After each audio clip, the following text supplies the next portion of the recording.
Claro, ahí Bueno, está. más o menos por ahí. Ok, bueno, sí, no sé por qué no se verá de la otra forma, pero bueno, vamos a hacerlo así de esta manera. Muy bien, bueno, pues muchas gracias nuevamente por el espacio. Como ya lo comentó la doctora Michelle, pues mi nombre es César Cardona, soy mexicano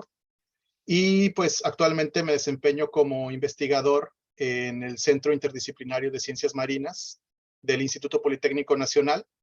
El Instituto Politécnico Nacional es la segunda institución de educación pública más grande en México. Y pues yo me encuentro en este centro de investigación que pues se le conoce también como CICIMAR. En el CICIMAR se ofrecen, es un centro de investigación pues y se ofrecen diferentes posgrados, como son doctorados, maestrías e incluso una especialidad. Estamos ubicados en La Paz, en una ciudad que se llama La Paz, la cual es la capital del estado que lleva por nombre Baja California Sur. Baja California Sur, a su vez, es uno de los dos estados que conforman la península de Baja California, la cual pues es esta franja de tierra que sobresale aquí a un ladito que corre de manera paralela a México. Esta franja de tierra de aproximadamente 1,200 kilómetros, pues tiene unas características geográficas y pues ambientales que la hacen única en el país y pues en el mundo. Por un lado está rodeada o tiene en uno de sus costados, está rodeada por el Mar de Cortés o Golfo de California, como también se le conoce, y por otro lado está el Océano Pacífico, lo cual, como les menciono, le confieren propiedades muy particulares, las cuales pues se ven reflejadas en los diferentes entornos ecológicos y también en la gran diversidad, en la gran biodiversidad que se tiene en esta parte de México. Tenemos aquí reservas naturales, parques nacionales, santuarios marinos, reservas de la biosfera, playas protegidas, en fin, un sinfín de condiciones geográficas, climáticas, ecosistémicas que, insisto, lo convierten en un lugar único. Y es de ahí de donde surge el CICIMAR, con diferentes líneas de generación y de aplicación del conocimiento que van desde estudios de pesquerías, biodiversidad, conservación, gestión de capital natural, oceanografía y muy particularmente una de ellas que es en la que me voy a enfocar, que tiene que ver con biotecnología marina, que es en el área en la cual yo me he desarrollado en los últimos 8 años y más particularmente en el grupo de investigación que he tenido la fortuna de formar aquí, el cual pues le hemos llamado de Grupo de Bioquímica y Biotecnología Microbiana. En esta ocasión, por cuestiones de tiempo y digamos, por el enfoque y por el interés que me gustaría resaltar, hablaré acerca de dos de las principales líneas de investigación que estamos desarrollando. Una que tiene que ver con el manejo y sanidad acuícola y la otra con el desarrollo de herramientas biotecnológicas. Y como lo mencionaba hace un momento con la doctora Michelle, cómo es que hemos logrado, pues de alguna forma, combinar muchos del conocimiento que pues tanto mis estudiantes como otros colegas y yo mismo hemos ido adquiriendo a lo largo de nuestras carreras en diferentes ámbitos. Hay quienes han trabajado más con cuestiones de conservación, por ejemplo, acuacultura, productos naturales. Incluso yo, mi doctorado es en biotecnología de plantas. Trabajé con parásitos y bueno, como ahora pues he tenido la oportunidad de involucrarme en proyectos que tienen que ver con cuestiones acuícolas e incluso también con pues detección ahora más recientemente de COVID-19. Entonces, para comenzar y ya ahora sí de lleno totalmente en el tema, pues uno de nuestros principales modelos de estudio es Vibrio paramolyticus. Quizá algunos de ustedes lo habrán escuchado en algún momento. Vibrio paramolyticus es una bacteria gram negativa, es una bacteria halófila, es flora normal en estuarios y aguas de mar y en muchos organismos marinos también. Tiene una temperatura de crecimiento óptima, alrededor de los 37 grados centígrados y una tasa de replicación de 8 a 9 minutos, lo que la convierte en una bacteria pues bastante, pues o sea, que se reproduce, que se duplica de manera muy, muy rápida. Pero una de las características o la característica principal por la cual es el modelo de estudio con el que más hemos trabajado en los últimos años es debido a que es el agente etiológico de algo que se le llama enfermedad de necrosis hepatopancreática aguda o AHPND en camarón blanco.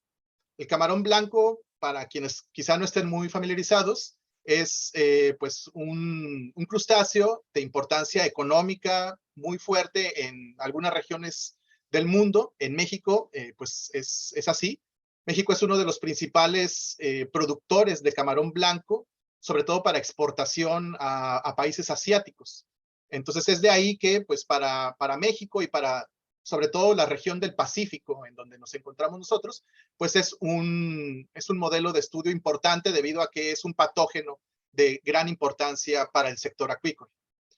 Bien, dentro de las características que ha tenido la propagación de esta enfermedad,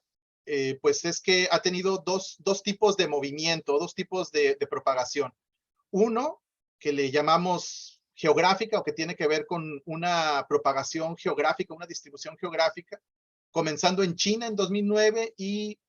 dispersándose por diferentes países del sudeste asiático hasta llegar a México en 2013. Pero otra de las características que tiene en cuanto a esa capacidad de propagación es que se ha visto que se ha ido transmitiendo entre diferentes especies. Como les mencioné hace un momento, el principal agente etiológico o el primer agente etiológico identificado en Asia y en México fue Vibrio parahemolyticus. Sin embargo, a lo largo de los años, porque como aquí lo menciono, comenzó en su identificación en China desde el 2009, así que ya lleva algunos años. A lo largo de estos años se ha visto cómo diferentes especies del género Vibrio ahora han adquirido la capacidad de producir esta enfermedad, algo que inicialmente no se había visto. Y esta propagación que se ha visto a lo largo del tiempo entre diferentes especies tiene que ver con los mecanismos de transferencia horizontal inherentes de las bacterias, la cual, como recordarán quizá, es la capacidad que tienen ciertas bacterias de propagar o de transmitir información genética a otras bacterias, incluso a otras especies. Entonces se ha visto cómo ha habido una propagación debido a esta capacidad de transformación, de transferencia horizontal o transformación genética natural, en donde diferentes especies ahora han adquirido los genes necesarios para producir esta enfermedad. Y algo que ha sido bastante interesante es cómo se ha ido dando a través de diferentes especies, pero ahora también y más recientemente se ha visto cómo ha habido una propagación incluso entre diferentes clados, encontrándose ahora bacterias capaces de producir esta enfermedad en especies de clados que anteriormente no se consideraban ni patógenos de humanos ni patógenos para crustáceos, de tal forma que pues se está dando un proceso bastante interesante de dispersión. Bueno, una de las estrategias que en mi grupo de investigación hemos desarrollado es, bueno, en cuanto o relacionadas con estrategias de control microbiano, es el uso de enzimas codificadas por bacteriófagos, llamadas también endolicinas. Para recordar un poquito acerca de cuál es el papel de estas enzimas o de dónde vienen, tenemos que remontarnos hacia cuál es el mecanismo de propagación de los bacteriófagos, el cual, como recordarán, pues comienza con la inyección del material genético de un fago hacia su cepa huésped, su bacteria huésped, en donde hay después de que se toma el control de la maquinaria celular, hay la formación, la replicación del virus, la formación de nuevas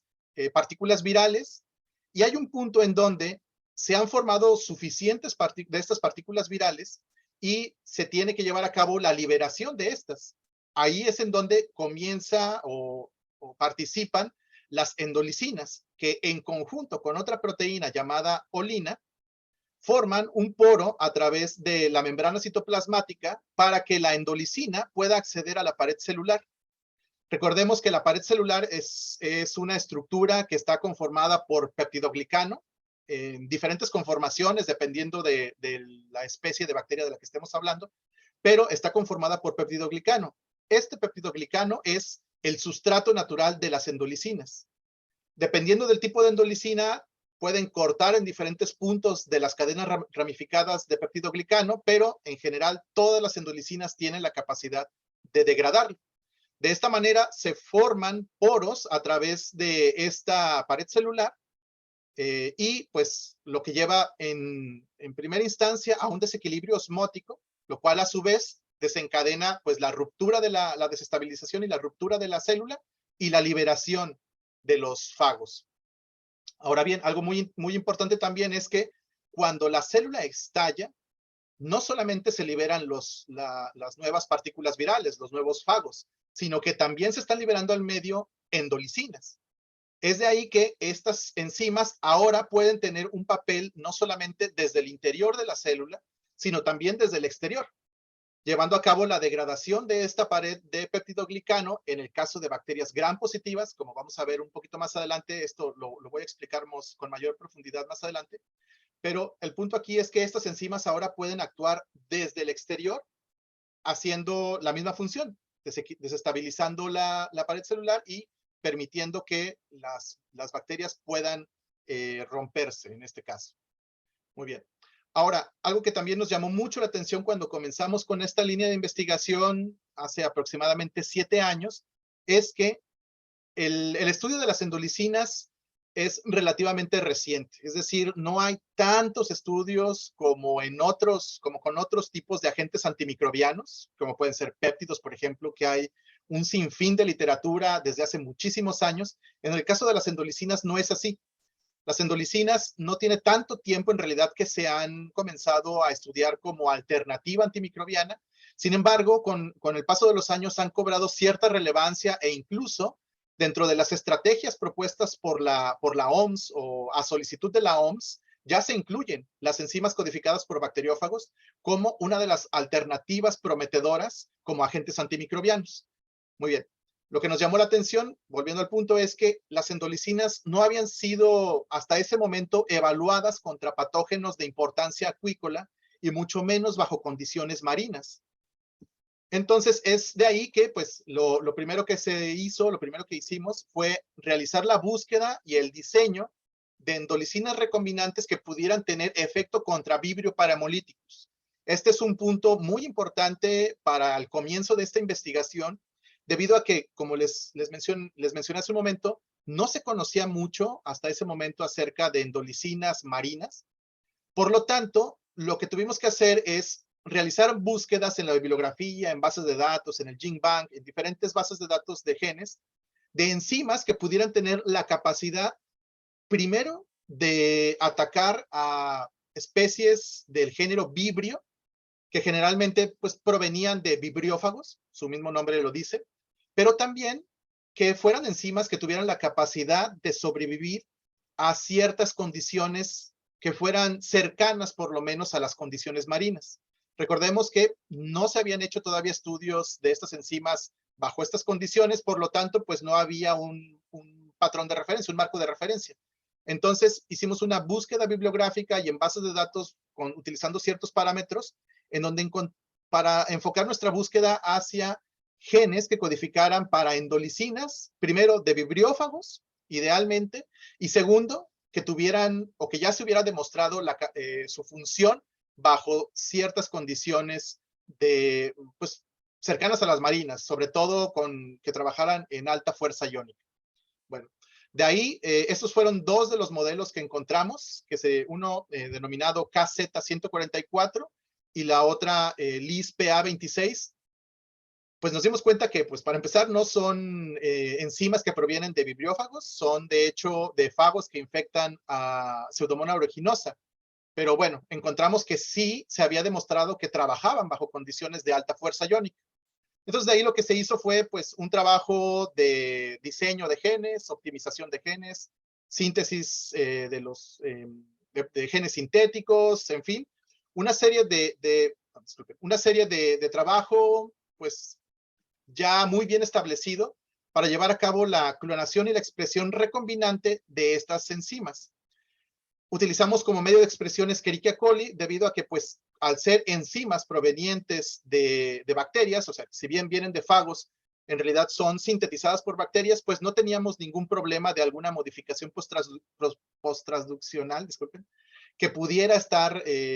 interfiriendo o por lo cual tuviéramos que expresarla en otro tipo de sistemas. Hicimos pues toda la parte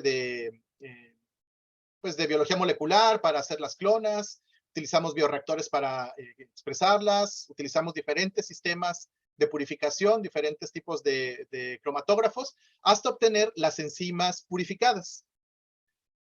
Los ensayos de actividad enzimática son muy simples, afortunadamente, y estos consisten en tener una solución a una cierta densidad óptica con un número conocido de bacterias en suspensión, y lo que vamos a tener aquí es que a esta suspensión de densidad óptica conocida con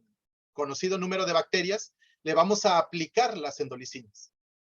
Si las endolicinas son funcionales o tienen la capacidad de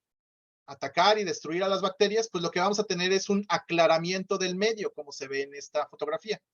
Y si esto lo pasamos a una microplaca y después de esa microplaca la pasamos a un lector de microplacas, pues lo que tendríamos a lo largo de, por ejemplo, un ensayo de 40 minutos es una caída en la densidad óptica a lo largo del tiempo en el experimento, el pocillo, en donde agreguemos la endolicina y un mantenimiento de la densidad óptica del pocillo en donde no agreguemos endolicina o nuestro control. Ahora bien, aquí hay varios detalles que los cuales son importantes mencionar y es que, por ejemplo, aquí les menciono esto del tubo en donde están las células en suspensión y después cómo éstas se destruyen, pero bueno, aquí es con medio de cultivo. Ya cuando se pasan a las microplacas y para hacer o para determinar estos ensayos de actividad enzimática, no lo hacemos en medio de cultivo porque pues ahí lo que tendríamos sería un crecimiento constante de la bacteria. Pero bueno, este tipo de ensayos es la manera en cómo se realizan de manera rutinaria todos estos ensayos de este tipo de enzimas. Bien, realizando, una vez que ya teníamos las enzimas recombinantes purificadas y que hicimos los ensayos de actividad, pues lo que obtuvimos fueron datos muy interesantes y es que al realizar los ensayos de actividad en buffer, es decir, en un buffer pues bajo condiciones estándar con 20 o 50 milimolar de cloruro de sodio, no sé, buffer de fosfatos, buffer tris, o sea, bajo condiciones muy controladas, teníamos un porcentaje de actividad el cual nosotros lo tomamos como 100%. De ahí que la manera de expresar la actividad de estas enzimas es algo que nosotros hemos expresado como porcentaje de actividad muralítica relativa. Muralítica relativa a la condición óptima o la mejor condición en la cual la enzima funciona. De ahí fue que realizamos los ensayos en condiciones de agua de mar, es decir, literalmente tomamos agua de mar, obviamente pues la filtramos, esterilizamos, tiene todo un proceso, y al realizar los ensayos de actividad de las dos endolicinas en agua de mar, lo que tenemos es una reducción, en el caso de la enzima KZ144, de casi hasta el 40% de la actividad respecto a, como les había mencionado, la actividad bajo condiciones óptimas. En el caso de la enzima LISPA26, ahí pues esta reducción en condiciones marinas no fue tan drástica. Sin embargo, pues en el caso de KZ144 sí sucede de esta manera. Ahora, nos llamó la atención que hubiera, sobre todo en KZ144, esta reducción y quisimos averiguar si era alguno de los componentes del agua de mar en particular el que estaba pues disminuyendo, haciendo que se disminuyera tanto la actividad. Como recordarán, o para quienes no estén muy familiarizados, el agua de mar es un buffer, es un excelente buffer. Es una solución muy compleja en donde hay diferentes iones, una cantidad enorme de iones, algunos de ellos en concentraciones traza, eso es muy importante. De tal manera que nosotros hicimos estos ensayos bajo condiciones en donde utilizamos los iones mayoritarios del agua de mar, que son pues evidentemente sodio, cloro, magnesio, calcio, sulfatos y potasio. Hicimos estos ensayos de actividad en donde teníamos las condiciones ideales, pero agregábamos los diferentes iones y nos dimos cuenta de esta manera que el magnesio, en ambos casos, tanto para KZ144 como para LISPA26, era el magnesio el que estaba disminuyendo muchísimo la actividad. Hay varias hipótesis, de hecho, hay ya un par de tesis en donde hemos trabajado en tratar de responder sobre cuáles pueden ser los efectos que tiene el magnesio, ya sea en la desestabilización de la enzima o bien en la estabilización de las células bacterianas. Entonces, este es un punto también, bueno, bastante interesante para nosotros porque estamos viendo que el magnesio, como lo vemos en estas gráficas, es bastante pues hace que se pierda mucho la actividad, pero la razón por la que esto sucede, pues aún no está muy bien establecida, pero sabemos que tiene que ver con, por un lado, con que tiene el magnesio tiene la capacidad de estabilizar las membranas o también puede estar desestabilizando en ciertas partes de la enzima. Muy bien. Una vez que encontramos esto y como nuestro objetivo primordial es encontrar enzimas que tengan la capacidad de atacar a estas bacterias, pero pues idealmente bajo las condiciones marinas, pues decidimos realizar un cambio de estrategia. Y este cambio de estrategia consistió en realizar un muestreo en diferentes regiones camaronícolas del Pacífico mexicano, concretamente en diferentes granjas en donde se hace la producción o el cultivo de este camarón blanco.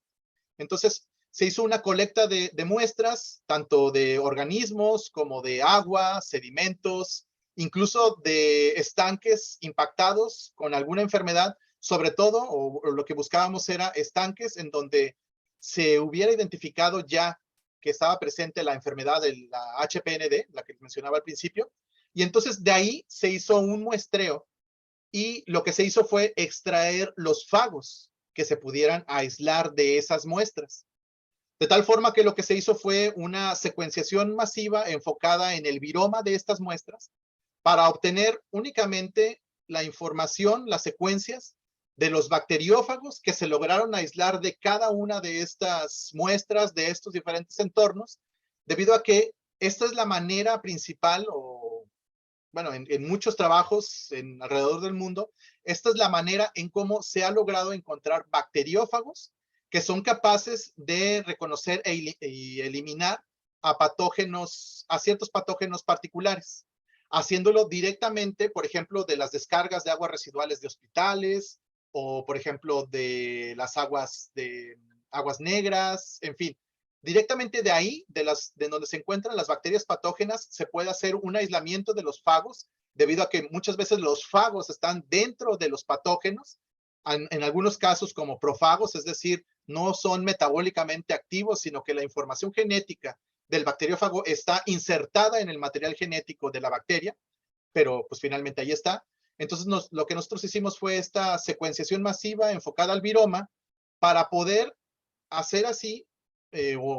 una minería de datos, en donde podríamos nosotros ahora identificar únicamente a estas secuencias de endolicina que pudieran ser de interés para nosotros, pero de estos aislados de los entornos en donde se encuentran los patógenos que queremos atacar. De esta forma, y después de un trabajo bastante exhaustivo y en donde se involucró a otros grupos de investigación, pues logramos llegar al punto de hacer esta minería de datos, en donde este es solo un fragmento de la tabla enorme de datos, en donde encontramos cientos de endolicinas. Muchas de estas endolicinas, pues ya con, digamos, parcialmente conocidas, que tenían un alto porcentaje de homología con endolicinas ya reportadas en otros trabajos o, por ejemplo, en ciertas bases de datos, pero encontramos también muchas secuencias que no se parecían en realidad a otras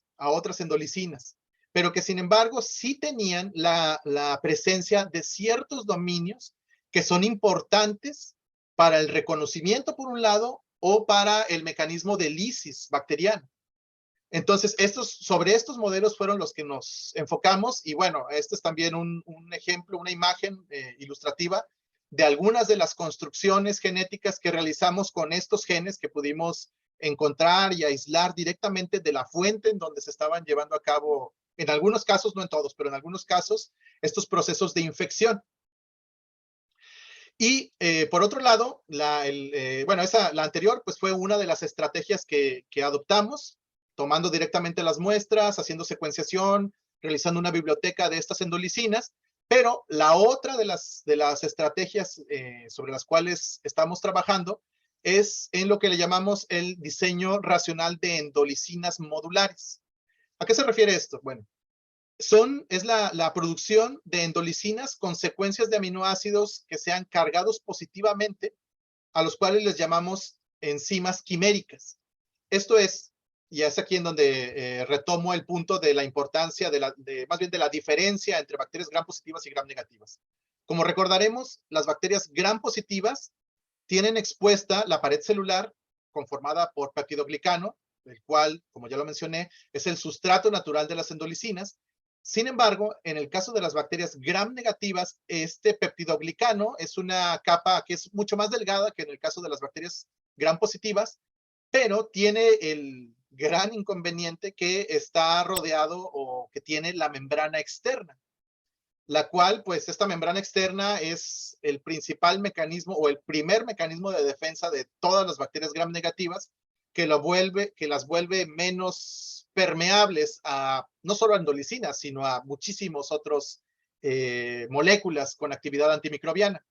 Entonces, lo que tenemos aquí es que las bacterias gram negativas tienen este mecanismo de defensa natural, la membrana externa, que no permite que el peptidoglicano de la pared celular se encuentre expuesto, listo para que las endolicinas lo reconozcan. Para esto, se han diseñado, para esto ya se conoce que hay muchos tipos hay una lista larga ya de publicaciones en donde encontramos péptidos policatiónicos que se sabe tienen la capacidad de atravesar esta membrana externa.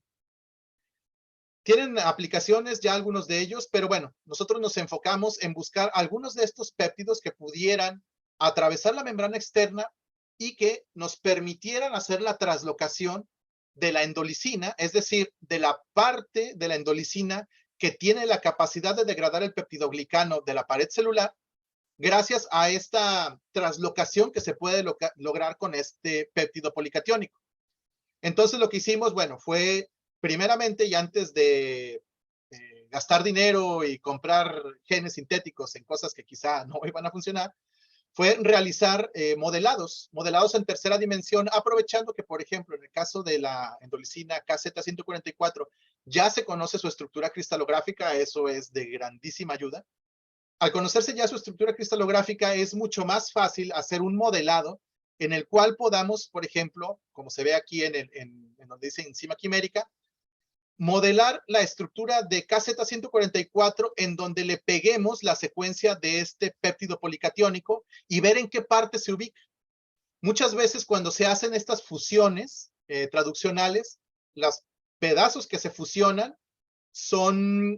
pueden provocar algún tipo de impedimento estérico, depende de la carga, depende del tamaño, pueden quedar ocultos, pueden obstruir el pocket catalítico, pueden interaccionar con aminoácidos que son esenciales para la catálisis, para la estabilización de cofactores. En fin, hay muchísimas cosas que pueden salir mal cuando hacemos este tipo de diseños, pero por eso, pues primero realizamos este tipo de análisis de modelado para saber qué sucedería en el caso de la enzima KZ144 si le pegamos este péptido policatiónico. Los modelos nos arrojaron que pues iba a ser una molécula estable y que la parte del péptido policatiónico iba a quedar en una zona expuesta, lo cual es lo ideal, ya que lo que queremos es que sea este péptido que esté en la parte más expuesta, el cual interaccione con la membrana externa y le permita eventualmente a la endolicina llevar a cabo la translocación. Y bueno, lo que encontramos fue que cuando hicimos esta construcción, primero este modelado, después vimos que era estable, compramos el gen sintético, hicimos toda la parte de biología molecular para subclonarlo en diferentes vectores de expresión, y lo que nos encontramos fue que a la hora de hacer la expresión recombinante de la proteína, disculpen si no me detengo a lo mejor mucho a explicar todo este proceso, pero seguramente ya muchos de ustedes están muy familiarizados con eso. A la hora de hacer la expresión recombinante de esta proteína, lo primerísimo que vimos fue que las bacterias de Escherichia coli parecía ser que se destruían desde el cultivo. Incluso en los primeros ensayos, esto lo vimos aún sin agregar el inductor, que en este caso utilizamos IPTG, ya que utilizamos el operón de la lactosa. Entonces, esto pues nos dio una buena señal. Bueno, por un lado sí, por otro no tanto, porque pues nuestras bacterias estaban muriendo. Escherichia coli se moría, se precipitaba, como podemos verlo aquí en esta imagen. Si lo dejábamos estático los tubos de cultivo, veíamos que se iba hasta el fondo todos los detritos, pero eso nos estaba indicando que esta construcción con el péptido policatiónico estaba siendo exitosa, porque si no, ¿por qué otra razón las bacterias estarían muriendo? Ya cuando pudimos hacer la extracción de la proteína, su purificación y los ensayos de actividad, como les mencioné hace un momento, pues encontramos que la actividad, en este caso lo que nosotros, si recordamos, lo que queremos ver aquí es una caída en la densidad óptica del cultivo. Si nosotros comparamos cómo se ve la curva de crecimiento medida a 600 nanómetros en 24 horas, la curva de crecimiento cuando agregamos la enzima silvestre, KZ144 silvestre o wild type, cómo se ve diferente la curva de crecimiento a cuando agregamos, tenemos las mismas cepa, al mismo número de células, de unidades formadoras de colonia, por el mismo tiempo, bajo las mismas condiciones, pero agregamos la endolicina quimérica con el péptido policatiónico, vemos cómo hay un abatimiento sustancial y significativo en el crecimiento. Entonces, esto nos estaba diciendo que, pues, esta modificación o este diseño de una endolicina artificial, quimérica, estaba siendo exitoso. Entonces, pues esto nos dio muchísimo gusto porque justamente lo que queríamos era, por un lado, que tuviera la capacidad de trabajar bajo condiciones marinas, que pudiera tolerar fuerza iónica, por ejemplo. Tenemos todavía el problema de los cationes, pero bueno, que pudiera trabajar en alta fuerza iónica, lo pasamos, pero teníamos el problema de que no podía ser una enzima que pudiera traslocarse a través de la pared de las bacterias gram negativas, pero con esta modificación, pues lo logramos. Entonces, pues es uno de los logros principales que hemos tenido y de hecho muy reciente, en donde pues esta modificación fue exitosa. Muy bien, ahora pues ya pasando a la siguiente línea de investigación, o en donde hemos estado trabajando también muy fuerte en los últimos años debido a la pandemia, desafortunadamente, pues es en el desarrollo de herramientas biotecnológicas. Pero bueno, una de las herramientas biotecnológicas en las que hemos estado trabajando antes de llegar a la de COVID, pues es en la de la producción o, pues sí, el diseño más bien de un sistema para realizar la identificación de especies de tiburón que son protegidas, que están sujetas a protección, pero utilizando la técnica del LAMP. La semana pasada estuve escuchando también, bueno, en realidad desde hace tiempo vengo siguiendo la serie de seminarios que se presenta aquí, pero la semana pasada de hecho hubo una charla de alguien que habló sobre la detección de COVID en aguas residuales y una de las formas como lo hacía era utilizando LAMP. Entonces, pues es la misma técnica, ¿no? Es una técnica también súper versátil, muy compleja, complicada, ¿sí? Nos ha dado dolores de cabeza debido a que es se debe ser muy meticuloso a la hora de montar los ensayos porque son susceptibles a contaminación o a que haya un sinfín de factores que pueden alterarla, pero bueno, una vez que se logra estandarizar es bastante poderosa esta herramienta. Entonces, lo que nosotros hicimos fue el diseño de pues, primers para hacer la identificación de 5 especies de tiburón. Y entonces, en lo que consiste esta herramienta es, o lo que queremos alcanzar con esta herramienta es poder identificar diferentes especies de tiburón en muestras de carne pues que se venden en los mercados. No sé en los diferentes países de donde nos estén viendo, supongo que sucede algo muy similar a lo que sucede en México, y es que se venden productos mal etiquetados, es decir, pueden venderlo en un mercado como carne de tiburón X, ¿no? De los tiburones que obviamente está permitido pescar o que no están en veda, pero en realidad puede tratarse de carne de otra especie de tiburón o pueden estarte vendiendo cualquier otra cosa y pueden en realidad estarte dando carne de una especie que está protegida y que sería ilegal pescarla. Entonces, lo que estamos aquí buscando es desarrollar una herramienta que nos permita hacer esta discriminación y discernir entre diferentes tipos de especies de carne que se está vendiendo en los mercados y poder saber de qué especie se trata. De tal forma que, por ejemplo, en este ensayo, en este experimento, lo que tenemos aquí es el resultado de la identificación de 3 de estas especies, Sphyrna cigaena, Sphyrna lewini y Carcharius falciformis, las cuales son de estos 3 tiburones que les hablaba, y cómo es que en una reacción positiva, en una reacción en donde sí se está llevando a cabo la amplificación isotérmica, cómo hay un viraje de color. O sea, esta es una de las bondades que tiene esta herramienta, esta técnica, y es que puede verse visualmente gracias al viraje de color de los reactivos. Entonces es muy fácil saber cuando la reacción es positiva, pero si también lo vemos en un gel de agarosa, lo cual pues digamos sería lo ideal, pero si estamos buscando desarrollar una herramienta que sea muy accesible y muy fácil de realizar y muy fácil de determinar los resultados para que incluso gente que no tenga la formación o la experiencia con biología molecular pueda llevar a cabo este tipo de ensayos, pues si tenemos las condiciones para hacer este tipo de ensayos en un laboratorio, pues esto es lo que estaríamos observando, ¿no? Entonces, este es, por ejemplo, el resultado de una de estas pruebas en donde hacemos o lo que buscamos es la identificación de una de estas especies de tiburón, de Sphyrna cigaena, en donde tenemos en cada uno de estos, bueno, lo que queremos aquí es hacer la identificación únicamente de esta especie de tiburón. Y aquí en este ensayo lo que estamos buscando es ver qué tan específico es este diseño de oligonucleótidos que se hizo. Lo que esperamos es que únicamente se lleve a cabo el reconocimiento de la especie de la especie objetivo con el diseño de oligonucleótidos que se propuso. Y lo que estamos viendo aquí en este resultado es cómo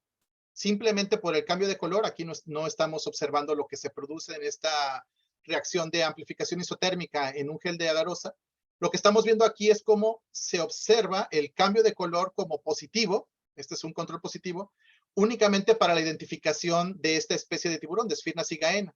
y cómo para las otras especies de tiburón no estamos teniendo este viraje de color, lo cual nos indica que entonces por lo menos hasta este punto, para esta especie, hemos logrado hacer este desarrollo para identificar únicamente a esta especie sin que corramos el riesgo de tener algún tipo de reacción cruzada o un falso positivo con otras especies de tiburón. Esto es muy, muy importante debido a que algunas de estas especies están filogenéticamente muy cercanas a Sphyrna cigaena. Entonces, llegar a este punto en donde podamos únicamente identificar a Sphyrna cigaena sin que veamos la identificación o el falso positivo con alguna de las otras especies, pues habla de que pues, ha sido bastante exitoso, por lo menos hasta este momento, esta técnica para este propósito.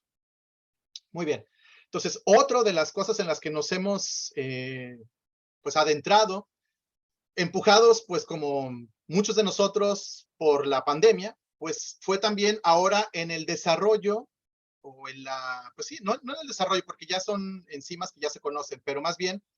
en la aplicación de nuestros conocimientos y de pues, las técnicas de biología molecular, de la infraestructura que tenemos en el laboratorio, para poder producir insumos que en su momento fueron y bueno, siguen siendo esenciales para la identificación de COVID-19. Entonces, para comenzar en esta parte, me gustaría recordar así muy brevemente, ya ahorita todos hemos escuchado de los diferentes tipos de pruebas para diagnóstico de COVID-19, aquellos que propiamente detectan el virus y aquellos que pues detectan los anticuerpos, pero como dentro de las que sí detectan el virus hay dos tipos de pruebas, las que son las pruebas rápidas de antígeno, las cuales detectan propiamente una parte del virus como tal, pero aquellas otras pruebas, las pruebas moleculares o por RT-PCR o PCR en tiempo real, las cuales identifican el material genético del virus. Estas pruebas que identifican el material genético del virus, pues evidentemente son mucho más precisas, ya que pues es posible que no tengamos la suficiente carga viral para poder hacer la detección de las proteínas que conforman la cápside del virus, pero con un bajo número de copias, con un bajo número, una baja carga viral. Sí podemos detectar por técnicas de PCR la presencia de los genes de este virus. Entonces, también, si recordamos, pues se generaron, ya existían por un lado y después se fueron generando muchísimas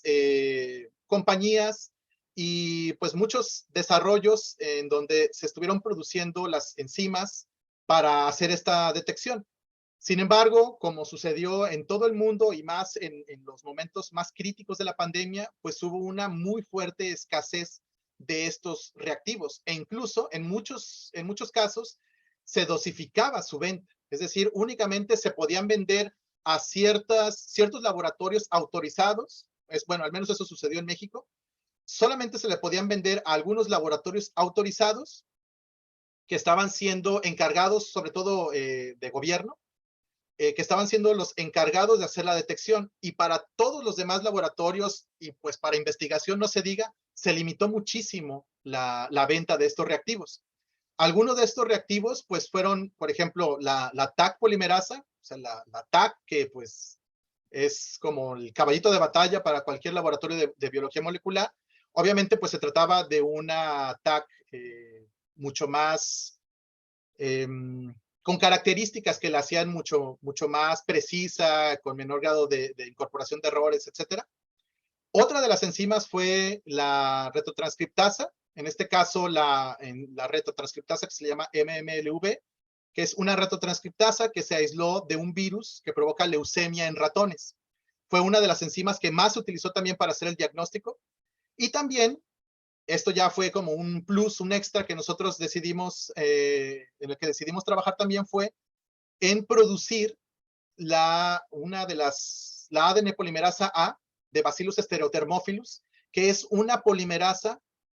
o más bien es la polimerasa que se encarga de hacer la amplificación isotérmica, el LAMP, como la muestra, la técnica que les acabo de mostrar. Entonces, la enzima, la ADN polimerasa que lleva a cabo las reacciones del LAMP es esta ADN polimerasa A de Bacillus stereothermophilus.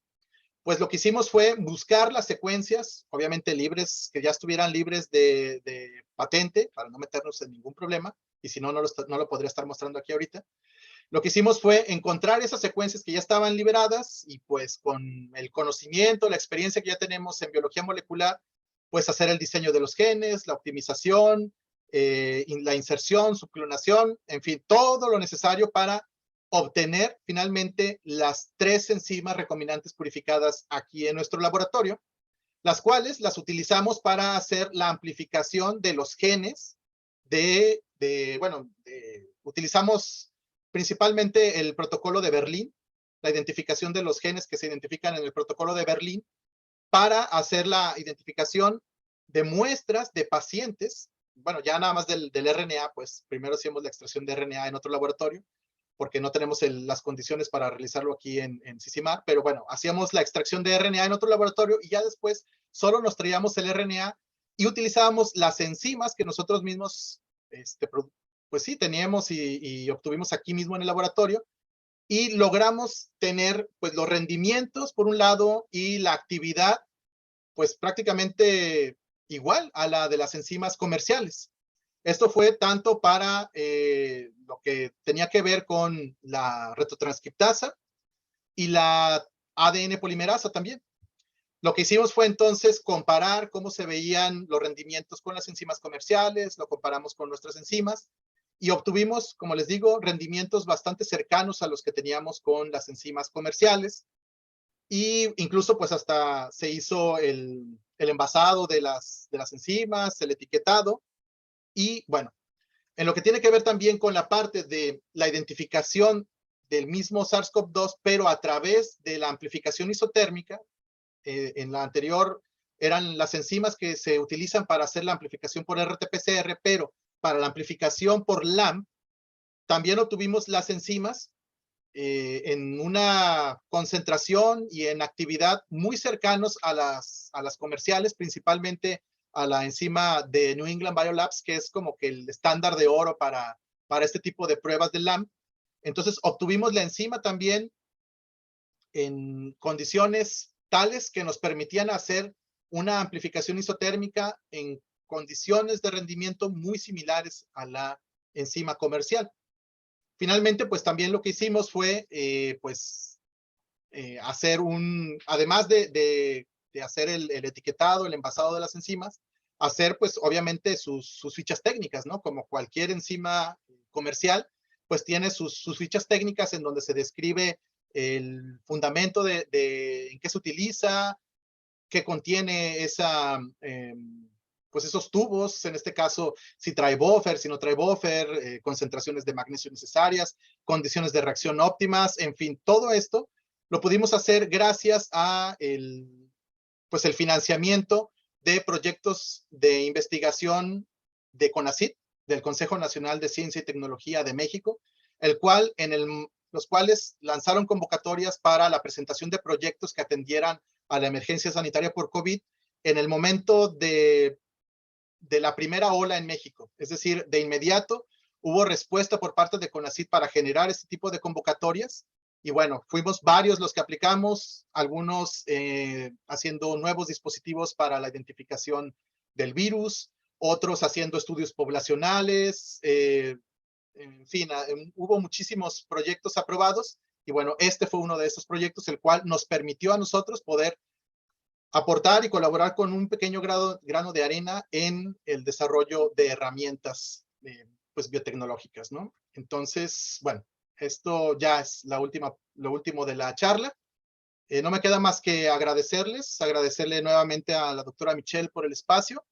y a todos ustedes por su asistencia y bueno, espero que haya podido ser claro esto que estamos realizando y cómo, insisto, la versatilidad, por eso de ahí el nombre de la plática, la versatilidad que tienen el conocimiento y las herramientas biotecnológicas, el conocimiento en biología molecular, en biología estructural, en bioquímica de proteínas, en fin, en muchísimas de las técnicas que nosotros hemos ido adquiriendo y que ustedes seguramente han ido adquiriendo a lo largo de sus trayectorias, cómo es posible aplicarlas en diferentes sectores. Y cómo, por ejemplo, en nuestro caso, en nuestro grupo de investigación, que se enfocaba o se enfoca principalmente en cuestiones pues, de patogénesis, de control microbiano, pues más orientado hacia aspectos de sanidad acuícola, como en respuesta a una necesidad y a una emergencia, literalmente, como lo fue la pandemia, cómo podemos adaptarnos y poder entonces transitar y movernos hacia un esquema totalmente diferente en el cual podamos apoyar y responder desde nuestra trinchera a la problemática que tengamos, echando mano de toda la infraestructura y del conocimiento